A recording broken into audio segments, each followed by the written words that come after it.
سورہ طلاق کا یہ پہلا رکوع 7 آیتوں پر مشتمل ہے۔ یہ 7ویں آیت ہے جو ابھی میں نے آپ حضرات کے سامنے پڑھی ہے۔ اس میں اللہ رب العزت نے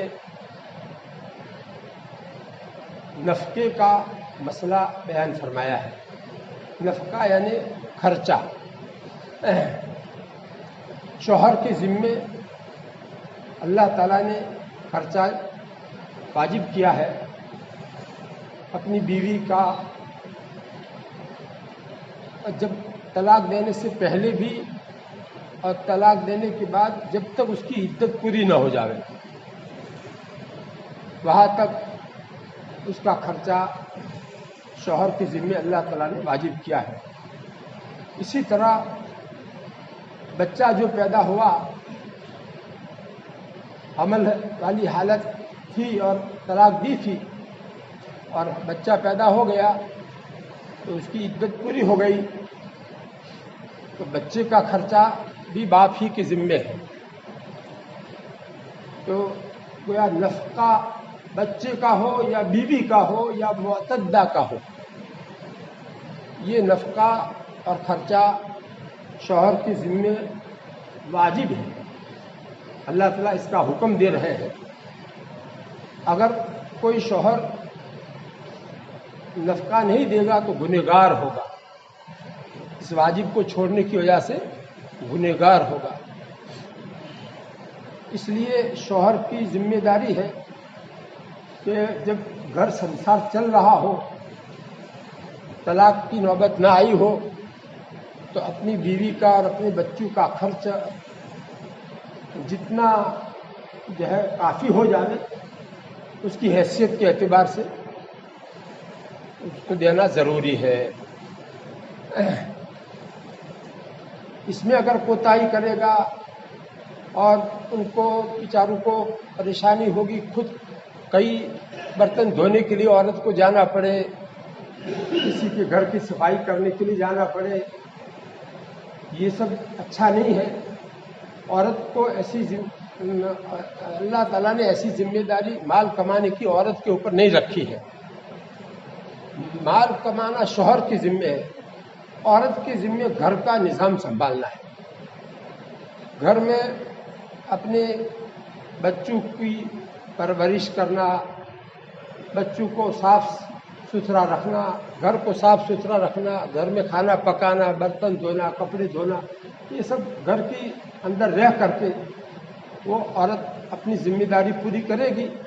باہر کی جو ذمہ داری ہے، سبزی لانا یا دودھ لانا یا اور کوئی ضرورت دوسری باہر سے لانے کی ہے، وہ سب شوہر کے ذمے ہے۔ کما کر پیسے لانا اور پیسوں سے پھر یہ ضرورت کی چیزیں خرید کر گھر میں مہیا کرنا، گھر میں لا کر دینا، یہ پوری ذمہ داری شوہر کی ہے۔ شوہر اس میں کمی کوتاہی کرے گا جس کی بنا پر عورت مجبور ہو کر گھر سے باہر نکلے گی اپنی ضرورتیں پوری کرنے کے لیے، تو یہ بے پردگی ایک قسم کی بے پردگی کہلائے گی۔ اس لیے کہ پردے کے اندر 3 درجے ہیں۔ اللہ تعالیٰ نے قرآن پاک میں سب سے پہلا درجہ پردے کا جو دیا ہے وہ یہ دیا ہے کہ عورتیں اپنے گھر میں رہیں، گھر میں رہ کر کے جو پردہ ہوگا وہ اعلیٰ درجے کا پردہ ہوگا۔ وہ گھر سے باہر نہیں نکلے گی تو ان کو کتنی لمبے قد کی ہے یا چھوٹے قد کی ہے یا پتلی ہے یا موٹی ہے، کچھ بھی کسی کو پتہ نہیں چلے گا۔ تو مکمل پردہ، اعلیٰ درجے کا پردہ تو گھر میں رہنے سے ہوتا ہے۔ اور اس کے لیے قرآن پاک میں اللہ تعالیٰ نے یہ حکم دیا ہے، وَقَرْنَ فِي بُيُوتِكُنَّ، اور تم اپنے گھروں میں ٹھہری رہو۔ اللہ تعالیٰ حکم دے رہے ہیں تم اپنے گھروں میں جم کر رہو، ٹھہری رہو۔ وَلَا تَبَرَّجْنَ تَبَرُّجَ الْجَاهِلِيَّةِ الْأُولَىٰ، اور زمانے جاہلیت یعنی اسلام سے پہلے کا جو زمانہ تھا اس میں جو کافر عورتیں زیب و زینت کے ساتھ گھر سے باہر نکلتی تھی، اس طرح تم اپنے श्रृंगार को जाहिर करने के लिए घर से बाहर मत निकलो। अल्लाह ताला ने इससे मना किया है औरतों को बाहर निकलने से इस तरह, और घर में रहने का हुक्म दिया है। तो इससे मालूम हुआ कि सबसे पहला दर्जा है पर्दे का हिजाब बिल बैत, बैत के जरिए, घर में रहने के जरिए जो पर्दा होता है वो है। तो वो औरत अपने घर में रहकर सब काम करती रहेगी। और इसको दूसरी जगह अल्लाह ताला ने इस तरह से भी फरमाया है सहाबा को खिताब करते हुए, वइज़ा सअलतुमूहुन्ना मताअन फस्अलूहुन्ना मिन वराइ हिजाब, कि ऐ सहाबाए किराम, तुम नबी की बीवियों से कोई चीज़ मांगो तो पर्दे के पीछे रहकर मांगो, बीच में पर्दा रहना चाहिए, एक दूसरे के सामने आमना सामना नहीं होना चाहिए। जाहिर है कि सहाबाए किराम कैसे पाकीज़ा दिल के थे, और अज़वाज मुतहहरात अल्लाह के नबी सल्लल्लाहु अलैहि वसल्लम की बीवियाँ कैसी पाकीज़ा दिल की थी, फिर भी अल्लाह ताला ने उनके लिए ऐसा हुक्म दिया है। तो दूसरे मुसलमान मर्दों और औरतों के लिए ये हुक्म बतरीके औला होगा कि वो भी किसी से कोई चीज़ मांगे तो बीच में पर्दा होना चाहिए। जब पर्दा बीच में होगा तो फिर आगे औरत का वजूद बिल्कुल नज़र नहीं आएगा कि वो लंबी है कि जो है चिंगनी है कि पतली है कि। तो ये हिजाब बिल बैत जो है, और ये हिजाब बिल जो है इस तरह से पर्दे के ज़रिए से जो हिजाब होगा वो कामिल दर्जे का पर्दा होगा, आला दर्जे का पर्दा होगा। अल्लाह ताला को ये ज़्यादा पसंद है और अल्लाह ताला का कुर्ब इसमें ज़्यादा मिलता है।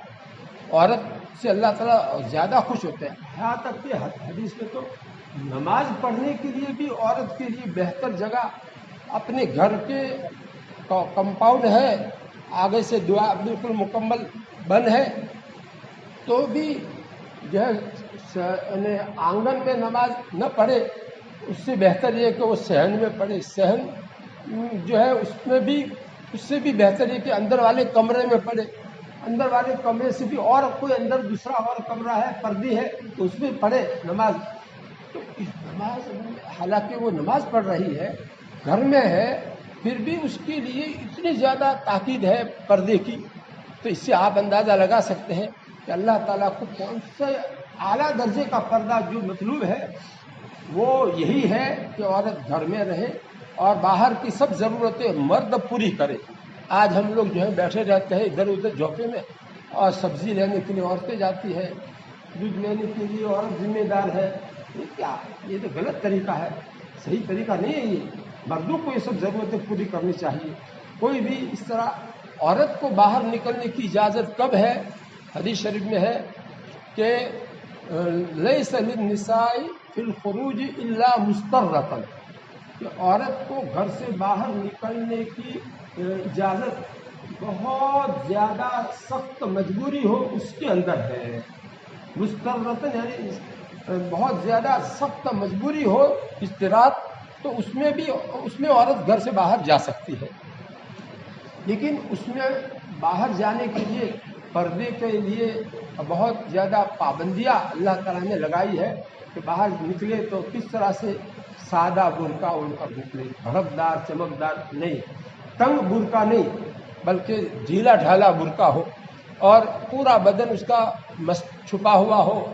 और उसमें भी जाहिर है कि कितना ही वो पर्दा करेगा, लेकिन वो लंबी है कि छिंगनी है वो तो मालूम हो ही जाएगा, और ये पतली है या मोटी ये मालूम हो जाएगा।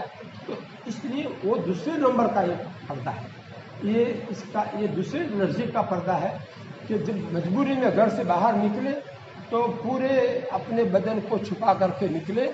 और उसमें रास्ता देखने के लिए कुछ ज़माने में ऐसे बुरके नहीं होते थे, तो चादर औरतें ओढ़ कर निकलती थी, तो एक आँख खुली रखती थी, बाकी दूसरी आँख भी जो है खुली नहीं रखती थी, सिर्फ एक आँख रास्ता देखने के लिए। आज तो इस तरह के बुरके निकले हैं जिसमें ये पेशानी भी का कुछ हिस्सा भी नज़र आता है, नाक का कुछ हिस्सा नज़र आता है, दोनों आँखें खुली होती है।